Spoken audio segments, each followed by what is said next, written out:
दुःखद आणि दुर्दैवी अशा प्रसंगी या ठिकाणी उपस्थित सर्व समाज बांधव, माझ्या अहिल्याबाईच्या लेकी,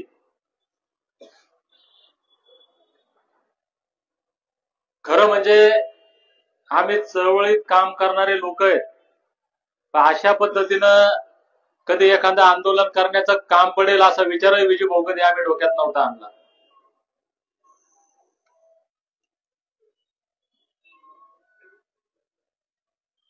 अत्यंत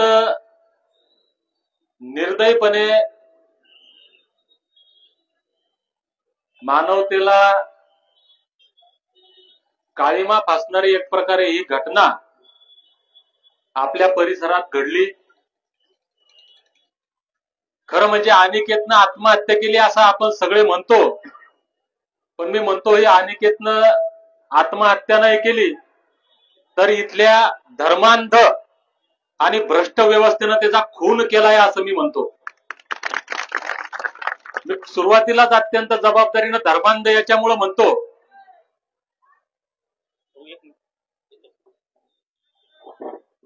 दुपार वेगळ्या विनंती, पलीकडल्या साईडला गाड्या जर गेल्या तर परिणाम वेगळे होते ना त्याचे. दुपार वेगळ्या विनंती, पलीकडल्या साईडला गाड्या जवळ गेले.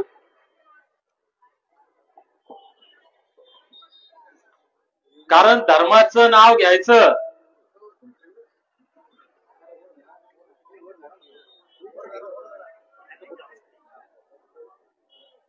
आणि मानवतेच्या विरोधात कृत्य करायची, याला जबाबदार आपण त्याच्या 4 टाळक्यांना नुसतं जबाबदार धरून चालणार नाही, तर या 4 टाळक्यांच्या मागची व्यवस्था आहे, जी लोक आहेत विजूभाऊ ते सुद्धा महत्वाचे आहेत.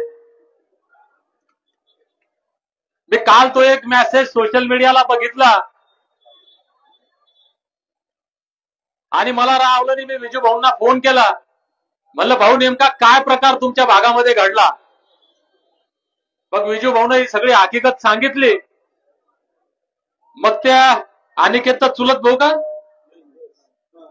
तू चुलता गणेश वडितके याच्यासोबत सुद्धा माझं बोलणं झालं. त्याने सुद्धा मला मेसेज, त्याचाच मेसेज पाहिला होता खरं म्हणजे मी सोशल मीडियाला. मी त्याला विचारली हकीकत, तर त्याने ज्यावेळेस हकीकत सांगितली तो मला सांगतो संतापाचा माझ्या पारावर नाही राहिला.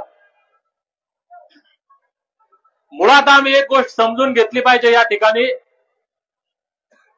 की अनिकेत हा पण हिंदूच आहे, तो या देशात राहतो, या महाराष्ट्राचा एक नागरिक आहे. तो काही पाकिस्तानातून आला नाही, तो काही मुसलमान नाही. अरे धर्माच्या नावावर दुकानदाऱ्या करणारे हरामखोरांनो, तुम्हाला मुसलमानांविषयी वाईट असेल, मग अनिकेत कोण आहे बरं? मुसलमानांविषयी काय कोणाच विषयी आकत धरण्याचा कुणालाही अधिकार नाही, ना नैतिक अधिकार आहे ना संविधानिक अधिकार आहे.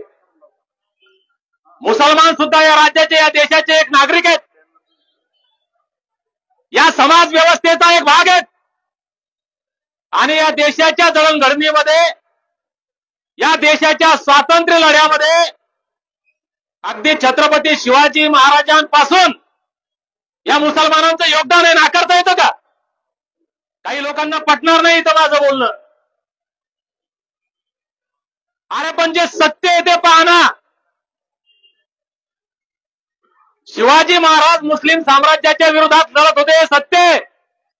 पण शिवाजी महाराजांच्या विरोधात कोण लढत होता याचा जर इतिहास पाहिला ना, तर सगळे पै पाहुणे जवळचे नातेवाईक सगळे धर्माने हिंदू होते.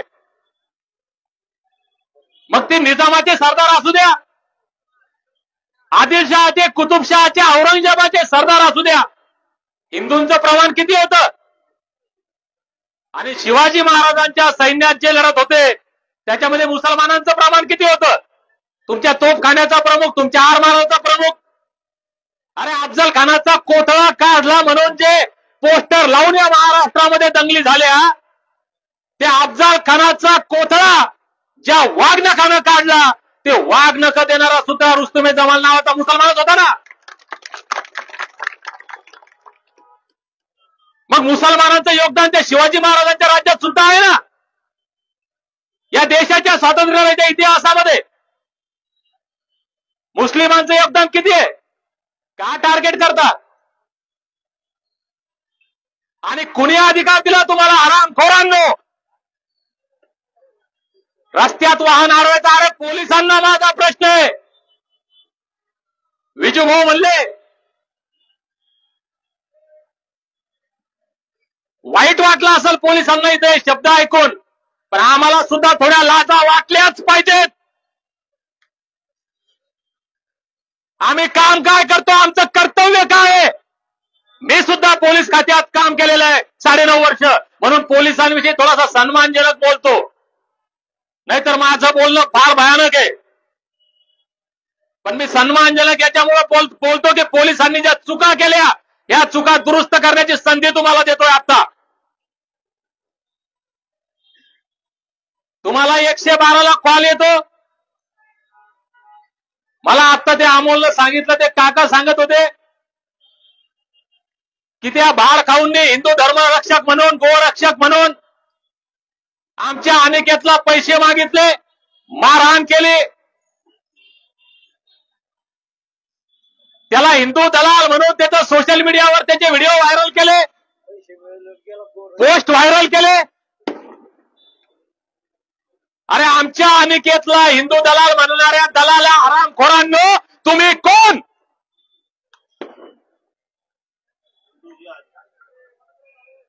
अरे हे धर्मांध लोक आहेत, हे माथे फिरू लोक आहेत.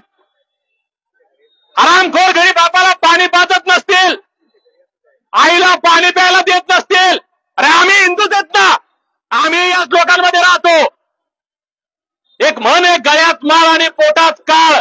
आमच्या ग्रामीण भागामध्ये हे जितके धर्माच्या नावावर बांडगुळ राजकारण करून जाती जाती धर्मात भांडण लावून स्वतःच्या राजकीय पोळ्या भाजण्याचं काम करतात, यांना माणसाशी घेणं नाही, यांना माणुसकीशी घेणं नाही, यांना जातीशी घेणं नाही आणि धर्माची तर अजिबात घेणं नाही.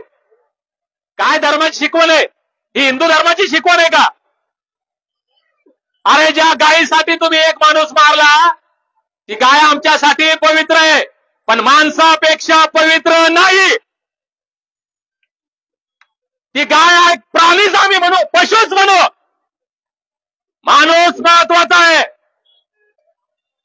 आणि ज्या हरामखोरांना वाटतं गाय महत्वाची आहे, तुम्ही तिकडं जखमारा साल्यांनो. अरे एक गाय यांच्या घरी नाही. अरे ज्या गोशाळेत तुम्ही गाय नेऊन घालता त्या किती गायी मेलेले, किती व्हिडिओ तुम्हाला दाखवू गोशाळेचे. आणि या देशात जे बीफ एक्सपोर्ट होतं, मांस विदेशात जातं, कोणाच्या कंपन्या आहेत जरा कुत्र्यांनो जरा चेक करा, टाका सोशल मीडियावर हरामखोरांनो. अरे आजही या देशातून किती एक्सपोर्ट होतं बीफ, टाका नेटवर, करा सर्च. तिथं तुमची अवकात चालणार नाही हिजड्यांनो. आमच्या गरीब अनिकेत तुम्हाला दिसला, एक गरीब मेंढपाळाचं पोरग, गरीब धनगराचं पोरग, आणि त्याला तुम्ही हिंदू दलाल म्हणता. अरे बडियांनो, दलाल तर तुम्ही एक नंबरचे. जे समर्थन तुम्ही जर खरंच माणसं असताल, माझं ऐकू राहिले, जे हरामखोर या दलालांचं समर्थन करतील आणि आमच्या अनिकेतला काही वाईट बोलतील, त्याचे थोबाडच ठेचायचं काम करा. आणि नाही तुमच्याकडून होत, मला सांगा, त्याच्या घरी जाऊन त्याचा जीप का बाहेर काढतो साल्याची मी एखाद्याची. अरे कुणाचं समर्थन केलं पाहिजे आम्ही? पटतंय का तुमच्या मनाला खरोखर? अरे ती गाय, मी फार जबाबदारीने बोलतो विजू, ती गाय कत्तलखान्यात चालली. तुमच्या बापाचं काय चाललं? तुम्हाला अधिकार कोण दिला अडवायचा? पोलीस आहेत ना. त्याला मारायचा कोणी अधिकार दिला? आता हे पोलिसांचा पंचनामा आहे. आता यांचा पंचनामा मी एसपी ऑफिसला जाऊन करल, कोर्टात करल. या ठिकाणी पोलीस प्रशासनाचे अधिकारी ऐकत असेल तर त्याला लक्ष द्या. त्याचा पाय मोडलाय, त्याच्या पाठीवर मारहाणीचे ओळ, पोलिसांनी एक शब्दही यात लिहिला नाही. कोण ते ठाणेदार आहे? या ठिकाणी डीवायएसपी साहेब उभे आहेत. सगळा 100% संशयाची सुई ही पोलिसांवर या ठिकाणी आता आहे. या 4 नराधमांनी मारलं. पहिल्यांदा या पोराच्या आत्महत्येला जबाबदार पोलीस प्रशासन आहे. मी जबाबदारीने या ठिकाणी बोलतो, कारण तुम्ही त्या ठिकाणी गेले. तुम्हाला त्या 4 हरामखोरांना समजून सांगता आलं असतं, अनिकेतला समजून सांगता आलं असतं. तुम्ही ते केलं नाही. ज्या तत्परतेनं तुम्ही अनिकेतवर गुन्हा दाखल केला, काय पुरावा आहे तुमच्याकडं की गाय कत्तलखान्यात चालली होती? मग या दलालांच्या, हरामखोरांच्या, समाजद्वेष्ट्यांच्या, धर्मांधांच्या शब्दावर तुम्ही विश्वास ठेवला आणि आमच्या गरीब मेंढपाळावर, धनगराच्या लेकरावर तुम्हाला विश्वास बसत नाही. अरे तुम्ही बी माणसं आहेत का जनावर आहेत?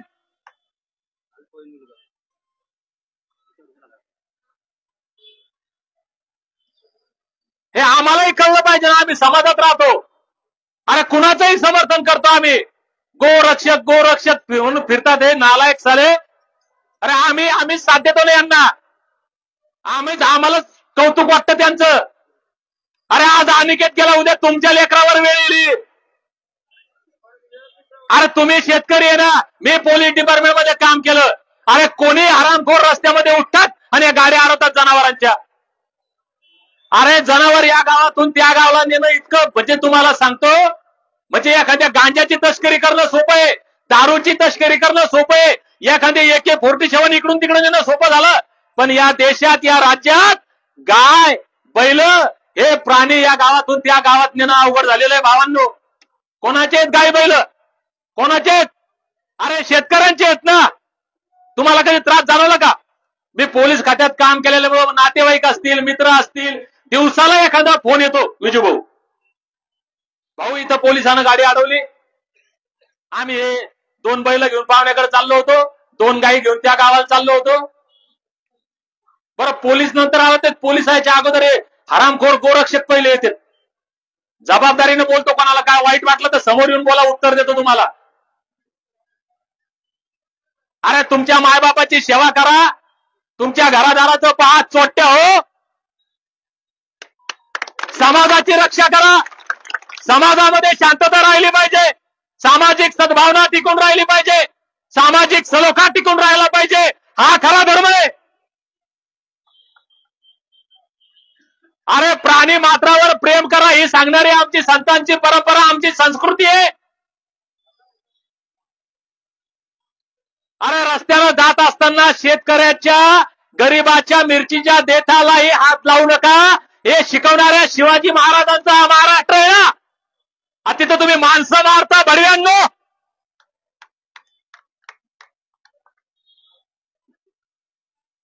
म्हणून हा अत्यंत निर्गुण, माणुसकीला काळीमा फासणारा प्रकार या ठिकाणी घडलेला आहे.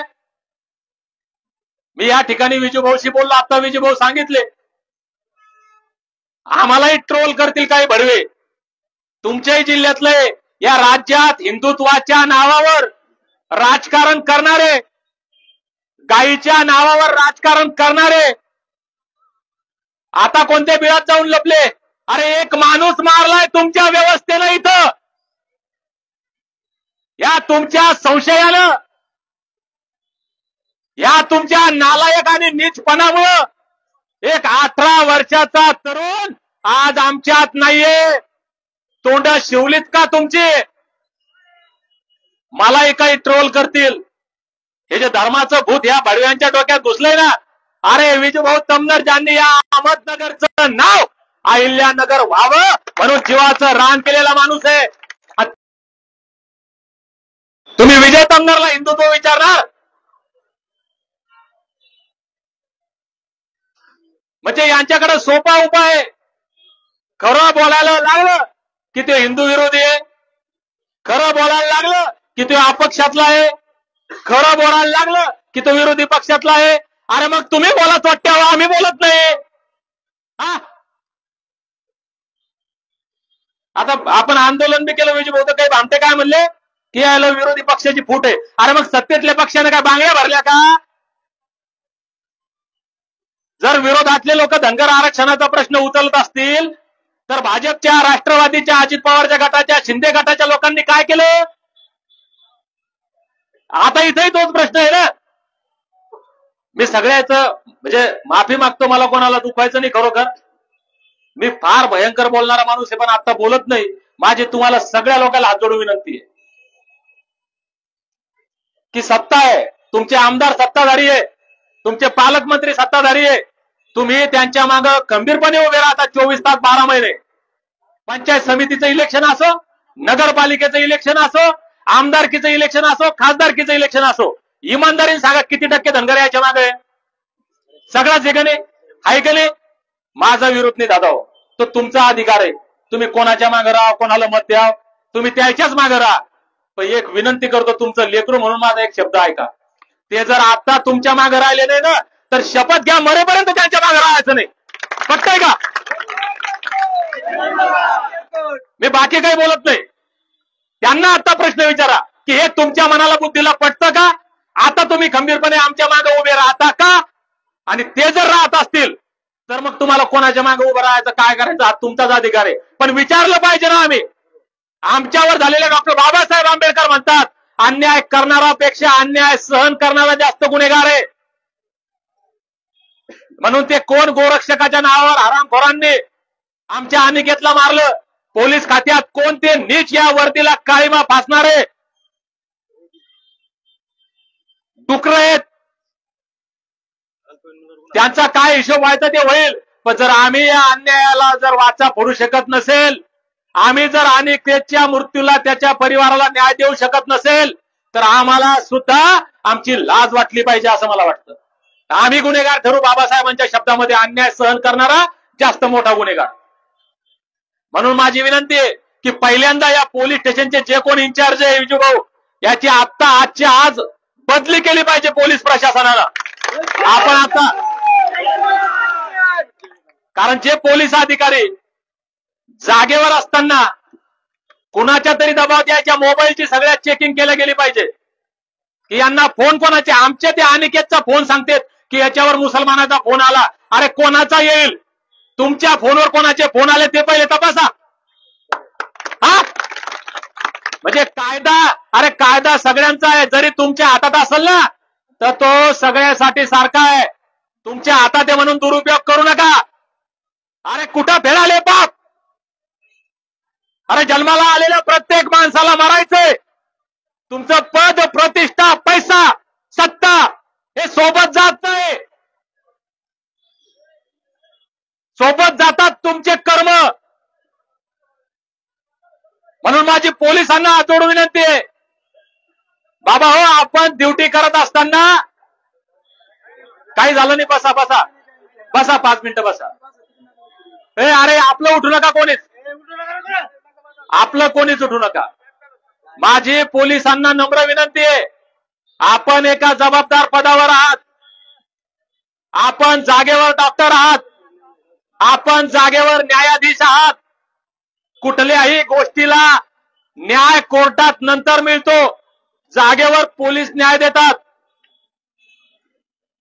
कारण माझ्या 9.5 वर्षाच्या नोकरीमध्ये कित्येक प्रसंग गेलेत आणि म्हणून ताट मानेने जगतो, राज्यभर फिरतो. त्या कर्माच्या जोरावर आम्ही जागेवर लोकांना न्याय देण्याचं काम केलेलं आहे. माझी विनंती आहे, तुम्ही अन्याय केलाय हे सत्य आहे, आता हा अन्याय दूर झाला पाहिजे. म्हणून पहिल्यांदा त्या ठाणेदाराची बदली, कारण ते तपासी अधिकारी हे आमच्या या तपासासाठी चांगलं नाहीये. आम्ही आता एसपी साहेबांना विनंती करणार आहे, मी या माध्यमातून सुद्धा विनंती करतो की तुम्ही आता हलक्यात घेऊ नका.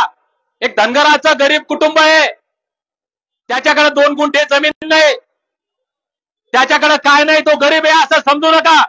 या महाराष्ट्रातला 2.5-3 कोटी धनगर समाज पूर्णपणे या वडितके कुटुंबाच्या सोबत आहे. आज कोल्हार या गावातून आम्ही या अन्यायाविरुद्ध रणशिंग फुंकतोय. माजी महाराष्ट्राचे डीजी, महाराष्ट्राचे गृहमंत्री आणि मुख्यमंत्री फडणवीस साहेब यांना नम्र विनंती आहे, हलक्यात घेऊ नका. आज या कोल्हार गावातून जे आता एक चिंगारी पेटली ना, माझं नाव दीपक आहे, नावातच आग आहे आणि प्रकरण उजेडात आणलंय ते नाव विजय आहे. आम्ही या प्रकरणात विजय मिळवल्याशिवाय थांबणार नाही.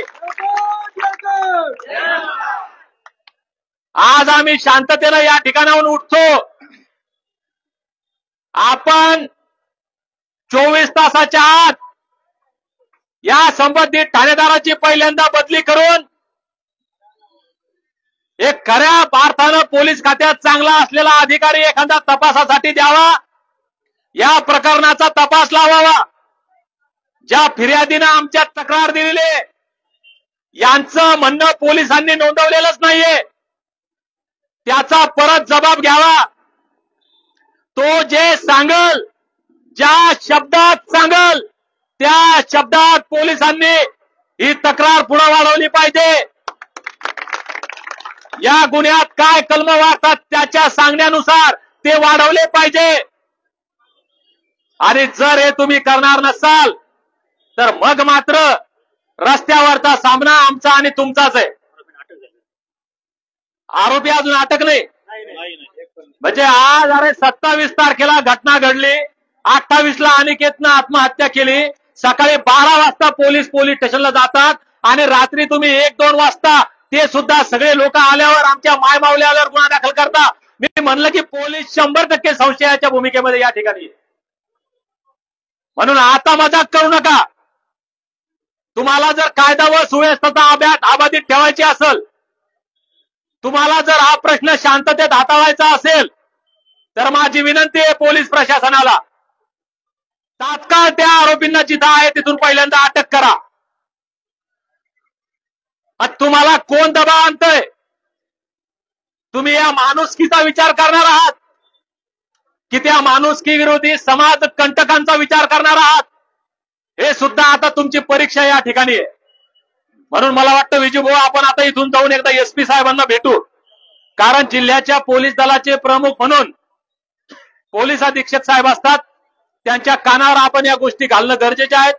आणि जर त्यांनी आज ऍक्शन नाही घेतली तिथं संध्याकाळपर्यंत, तर या आंदोलनाची, या लढ्याची पुढील दिशा काय असेल ती ठरवली पाहिजे. पण मी एक प्रश्न विचारणार आहे इथल्या लोकांना, स्थानिकच्या.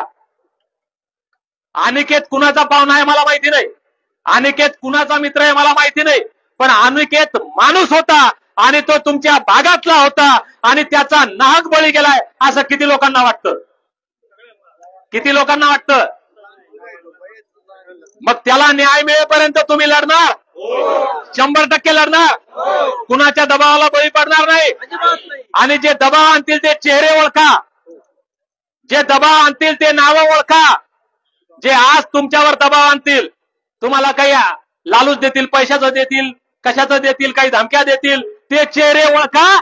ते चेहरे तुमचे नाही तर या समस्त मानव जातीचे, समाजाचे दुश्मन आहेत, हे लक्षात घ्या. मला माहित नाही ते आरोपी कोणत्या जातीचे, कुठल्या गावचे आहेत.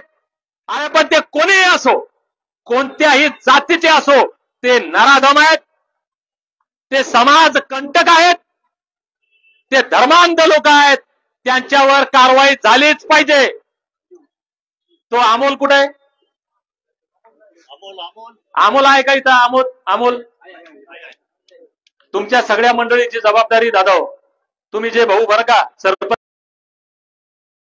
आली तर, पण आता ही लढाई खऱ्या अर्थानं तुम्हाला लढायची.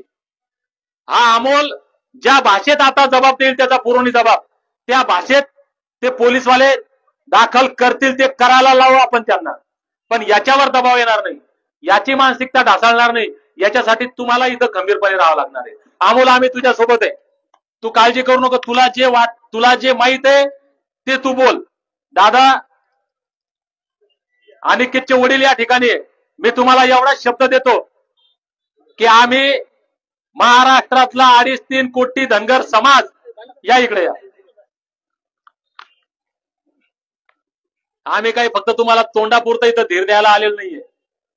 आम्ही प्रामाणिकपणे तुमच्या सोबत शेवटपर्यंत आहोत. कोणी काही धमकावल त्याची नावं तुम्ही या लोकांना पहिले सांगा. तुम्हाला कोणी काही दबाव आणण्याचा प्रयत्न करल, या तुमच्या भागातली जी जबाबदार मंडळी आहे यांच्या कानावर घाला की ही लोक अशा अशा पद्धतीने दबाव आणतात, हे लोक त्यांचा बंदोबस्त करताल की नाही. आणि जर यांच्याकडनं बंदोबस्त नाही झाला तर आम्ही सक्षम आहे. आम्ही कुणाच्याच बापाला भीत नाही. मग ते कोणत्या पक्षाचे असो, आमदार असो, खासदार असो, मंत्री असो, कलेक्टर असो, एसपी असो, हे सगळे आम्ही खिशात ठेवून फिरतो. कारण आम्ही समाजासाठी जगतो, समाजासाठी प्रामाणिकपणे काम करतो, कुणाच्या बापाचा रुपया घेत नाही, म्हणून कुणाच्या बापाला भीत नाही. त्याच्यामुळे तुम्ही निश्चिंत राहा. ही सगळी लोक तुमच्या सोबत आहे. विजूभाऊ तुमच्या सोबत आहे. अमोल, तुला जे वाटतं ते तू सांगायचं. जोपर्यंत अनिकेतच्या या मृत्यूला जबाबदार लोक जेलमध्ये जात नाहीत, त्याला न्याय मिळत नाहीत, तोपर्यंत आम्ही थांबणार नाही. या ठिकाणी पोलीस प्रशासनाच्या वतीनं अधिकाऱ्यांना आमची विनंती आहे की कृपा करून आतापर्यंत जे झालं ते बाजूला ठेवा. आता या क्षणापासून तुम्ही समाजाचे सेवक आहेत. तुमच्या अंगावर वर्दी आहे आणि या वर्दीमध्ये आपण काम करत असताना समाजासाठी प्रामाणिकपणे काम केलं पाहिजे ही भावना ठेवून काम करा. कुणाच्या फोनला, कुणाच्या दबावाला बळी पडू नका आणि आमच्या रोषाचे बळी होऊ नका ही विनंती करतो. परत एकदा आपण एवढ्या मोठ्या संख्येनं या ठिकाणी जमलात, समाजाप्रती जागरूकता आपण दाखवली, अनिकेतवर अन्याय झाला याची जाणीव तुम्हाला झाली आणि त्याच्या परिवाराला एक ताकद देण्यासाठी, त्याच्या परिवाराला पाठिंबा देण्यासाठी, त्यांचं सांत्वन करण्यासाठी, त्यांचं मनोबल वाढवण्यासाठी आपण इतक्या मोठ्या संख्येनं आलात, त्याबद्दल आपल्या सर्वांचं मी नतमस्तक होऊन आभार व्यक्त करतो आणि या ठिकाणी थांबतो. विजय भाऊ बोलतो.